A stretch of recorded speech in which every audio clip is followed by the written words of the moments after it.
Body కొన్ని tastes వైపున దాని ఇంట్రెస్ట్ అనేది మనకి మైండ్ ద్వారా తెలుపుతుంది. ఇలా జరిగినప్పుడు మనం ఆ కైండ్ ఆఫ్ ఫుడ్స్ తీసినప్పుడు బాడీ నీడ్స్ని మనం మీట్ చేయగలుగుతాం. ఇప్పుడు మనం కనుక అబ్జర్వ్ చేసినట్టయితే పిల్లలు ఎక్కువగా స్వీట్ అడుగుతారు. స్వీట్ అనేది నరిషింగ్ క్వాలిటీ ఉండేది. మన బాడీలో రసధాతు అంటాం.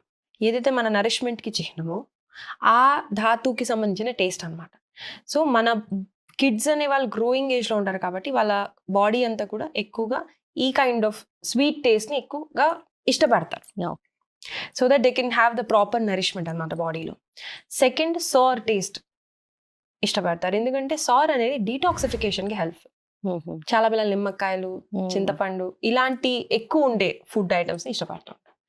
థర్డ్ థింగ్ మనం చూసినట్టయితే సాల్టీ టేస్ట్ అనేది ఎప్పుడైతే వాళ్ళు తీసుకుంటారో వాళ్ళ బాడీలో మాయిశ్చర్ అనేది మెయింటైన్ అవుతుంది. సో ఈ మూడు ఒక గ్రోయింగ్ ఏజ్కి చాలా నెసెసరీ. సో బాడీ ఏంటంటే మనకి అది టేస్ట్ ద్వారా వాళ్ళ మైండ్లో ఆ ఇంట్రెస్ట్ ద్వారా మనకి ఇండికేషన్ ఇస్తుంది.